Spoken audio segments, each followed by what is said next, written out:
Welcome back to my YouTube channel. Guys, आज मैं आपके सामने एक बहुत ही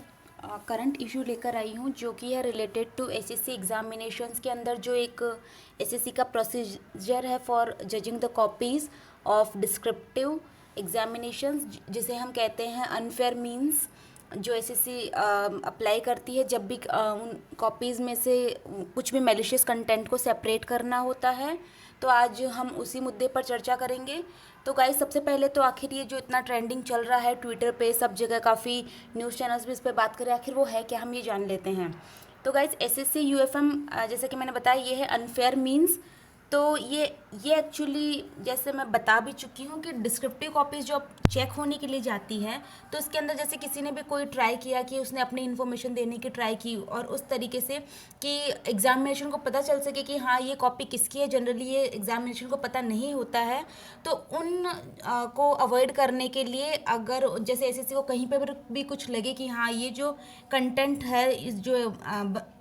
जो एग्ज़ाम देने वाले ने लिखा है वो कहीं ना कहीं कुछ ऐसा उसमें नोट डाला हुआ है या कुछ नेम वगैरह इंडिकेट किया हुआ है जिससे कि उस बंदे की पहचान हो सके, तो यूएफएम के तहत उन कॉपीज़ को रिजेक्ट कर दिया जाता है और डायरेक्टली उसमें ज़ीरो मार्किंग कर दी जाती है। जैसे पिछली बार एक और इससे रिलेटेड इशू हुआ था कि जिसने अगर मीडियम मेंशन करना भी भूल गए हैं, हिंदी या इंग्लिश, तो फिर उन कॉपीज़ को भी रिजेक्ट किया था। पर हालांकि वो यूएफएम में कंसिडर नहीं हुई थी, लेकिन फिर भी वो एक माना गया था कॉपीज़ को रिजेक्ट करने का तरीका। तो आप समझ गए होंगे कि आखिर ये अनफेयर मीन्स जो भी है ये है क्या। और नाउ गाइस, जो अभी ये ज़्यादा न्यूज़ में क्यों है, आप सभी को पता होगा कि अभी जस्ट रिसेंटली एसएससी 2018 का टीयर 2 का रिजल्ट आया। टीयर 2 आपको सबको पता है, सीएचएसएल के अंदर जब टीयर 2 होता है तो डायरेक्टली डिस्क्रिप्टिव का होता है। तो वो 25 फेब 2020 को, सॉरी गाइस मैंने यहाँ पे गलती से 2018, हम सॉरी नहीं सही लिखा है वो 2018, तो जो एग्जामिनेशन था उसका, हाँ, जो एसएससी सीएचएसएल टीयर 2 का जो 2018 का जो एग्ज़ाम होना था उसका भी 25 फरवरी 2020 को जो रिज़ल्ट आया था, उसमें ये देखा गया कि कई स्टूडेंट्स ऐसे थे जिनको बहुत ही अच्छे मार्क्स थे टीयर 1 में, लेकिन जस्ट बिकॉज एक इशू हुआ था, वहाँ पर एक लेटर दिया गया था स्टूडेंट्स को जिसके अंदर कोई एड्रेस एसएससी ने ऑलरेडी मेंशन नहीं किया था। तो स्टूडेंट्स ने अपने जो विट को यूज़ करते हुए क्या किया कि वहाँ पर कोई भी इमेजिनरी एड्रेस डाल दिया, और वो एक तरीके से ज़रूरी भी था, ज़रूरी नहीं सब बंदे कोई XYZ ही ध्यान में आए, तो उन्होंने अपने अकॉर्डिंग अपना एड्रेस डाल दिया जो भी उनको समझ में आए। अपने से मेरा मतलब है कि जो उनको समझ में आए वो वाला एड्रेस। और एसएससी ने उन सभी कॉपीज़ को, या फिर ऐसा जो भी और कोई कंटेंट मिला, उन सभी कॉपीज़ को अनफेयर मीन्स में कंसिडर कर लिया और उन सभी को ज़ीरो मार्किंग दे दी गई। तो इससे काफ़ी स्टूडेंट्स में एजिटेशन था, क्योंकि वो काफ़ी दिनों से, सभी को पता है ये एसएससी के एग्जामिनेशन काफ़ी लेट हो रहे हैं, काफ़ी डिले होकर भी हो रहा है। अभी फिर भी थोड़ा प्रोसेस सही हुआ है, बट वो अब स्टूडेंट्स काफ़ी फ्रस्ट्रेशन में है, क्योंकि एक तरफ तो वो बिल्कुल उम्मीद लगाए बैठे थे कि हाँ प्री में इतना अच्छा स्कोर है, और उनका वैसे देखा जाए तो जो स्कोर था वैसे टीयर 2 के अकॉर्डिंग वो अच्छा था, लेकिन जस्ट बिकॉज यूएफएम की जैसे ज़ीरो मार्किंग कर दी गई है, तो कहाँ तो अच्छी पोस्ट पे सेलेक्ट हो जाते और कहाँ बिल्कुल ही वो अब आउट ऑफ द वो क्या कहते हैं कॉम्पिटिशन भी हो गए। तो इसलिए बहुत ज़्यादा न्यूज़ में चल रहा है, और काफ़ी हमारे ऑनलाइन एजुकेटर्स हैं जिन्होंने हैशटैग ट्रेंड चलाए और फिर उन स्टूडेंट्स की बात आगे तक पहुँचाने की कोशिशें की।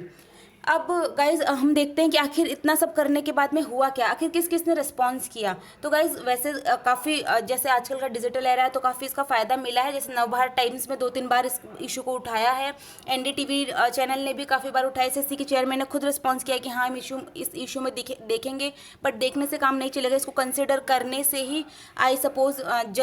जजमेंट सही से होगा कि हाँ उन बंदों के साथ में बिल्कुल सही तरीके का न्याय हुआ है। और द रिबेल हिंदी डेस्क करके हैं, उन्होंने भी इस इशू को उठाया है, तो ये काफ़ी उठाया, और होप सो इसमें कोई पॉजिटिव रिस्पॉन्स हमें देखने को मिले। नाउ गाइज, आप जैसे कि ये मैं बात कर रही हूँ कि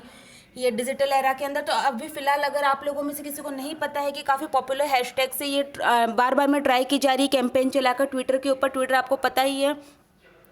उस ऐप के बारे में। तो ये मैं आपको बता देती हूँ कि आखिर कौन से पॉपुलर हैशटैग चल रहे हैं। अगर आप इन केस अगर आप टच में नहीं हैं ट्विटर वगैरह के, तो हैशटैग इमेजिनरी यूएफएम, या फिर हैशटैग अनफेयर यूएफएम, या फिर हैशटैग यूएफएम इस, अगर आप भी इसमें पार्टिसिपेट करना चाहते हो, और अगर आप भी कोई सीरियस एस्पिरेंट हो 2018 के या फिर आने वाले एग्जाम के, तो इसमें आपको भी बेनिफिट और अभी वाले स्टूडेंट्स को भी बेनिफिट। आप अगर एसएससी से किसी भी तरह लिंक हो या फिर जस्ट फॉर हेल्प भी करना चाहते हो, तो आप इन हैशटैग्स को यूज़ करते हुए उनका ट्राई कीजिए कि उन स्टूडेंट्स को हेल्प मिल सके। और गाइज इसमें अभी मैं एक और चीज़ बताना चाहूँगी कि can digital era really help. तो गाइज बिल्कुल, आजकल का जो एरा है, पहले ये होता था कि अगर इन केस ये 8-10 साल पहले कुछ ऐसा हुआ होता तो किसी को पता भी नहीं चलता कि हाँ स्टूडेंट्स के साथ में ऐसा हो गया है, बिना कोई नोटिफिकेशन में, बिना कोई एडमिट कार्ड में नोटिस आए, बिना डायरेक्टली स्टूडेंट्स को इस तरीके से फेल कर दिया गया है। तो ये शायद पहले किसी को पता भी नहीं चलता, लेकिन अब सीधे के सीधे बात चेयरमैन तक बिल्कुल हम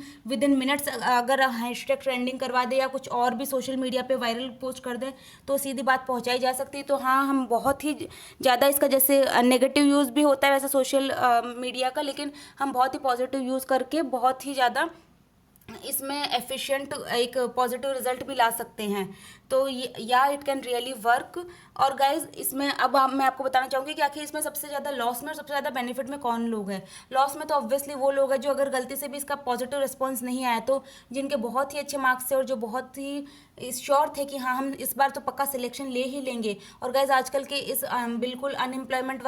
वाले एरा में एक जॉब हाथ में होना ही बहुत बड़ी बात होती है। आपको पता ही हमारी अनएम्प्लॉयमेंट रेट कितनी ज़्यादा हाई चल रही है, तो वो काफ़ी लॉस में चले जाएंगे अगर इसका पॉजिटिव फीडबैक नहीं आता है तो। और उसके अलावा वो लोग भी जो फिलहाल इस एग्ज़ाम से नहीं पास होने वाले थे, लेकिन अब चूंकि वो लोग वैसे ही क्रीम लेयर स्टूडेंट्स थे तो वो ऑब्वियसली अगर इनमें से कुछ भले ही छट जाए लेकिन कई लोग वापस से रीट्राई करेंगे और फिर एक तरीके से फिर से वो नेक्स्ट वाले एग्ज़ाम में कंपटीशन बढ़ाएंगे। तो नेक्स्ट वाले जो एग्ज़ाम देने आने वाले उनको भी ये लॉस है। और बेनिफिट भी ऑब्वियसली जो ज़्यादातर अभी जो है उनको तो मिलेगा ही मिलेगा कि अगर इसका कोई पॉजिटिव फीडबैक आ जाता है तो वो तो कि हाँ चलो उनको इसी रिजल्ट में ही जो उनका ड्रीम जॉब है वो मिल जाएगा, या जो वो एक बार जॉब हाथ में रखना चाहते हैं वो मिल जाएगा। और जो आगे आने वाले नेक्स्ट है कि उनके लिए भी एक तरीके से कई लोग हैं कि भाई हाँ सेटिस्फाई हो जाते हैं कि हाँ हमें ये जॉब मिल गई, तो वो उनके लिए कंपटीशन हट जाएगा। तो आगे आने वाले एग्जाम में जैसे 19-20 के भी जैसे ही सिचुएशंस क्लियर होती है तो एसएससी ऑब्वियसली फटाफट एग्जाम लेने की ट्राई करेगा, तो वो भी काफ़ी ज़्यादा बेनिफिट में रहेंगे। तो गाइज अगर आप भी चाहते हैं और आपको इसके इशू के बारे में नहीं पता था तो वैसे मैंने आपको पूरा बता दिया, आप जाइए और भी आपको कुछ अगर डिटेल्स चाहिए हो तो प्लीज़ कमेंट में लिखिए और ट्राई कीजिए। अगर आप एस्पिरेंट है तब तो ऑब्वियसली आपको करना ही चाहिए, क्योंकि हो सकता है ये अभी इस एग्ज़ाम में हुआ, कई बार अगर ये ऐसे ही चलता रहा तो आपके वाल हो एग्ज़ाम में भी आने वाले में हो सकता है।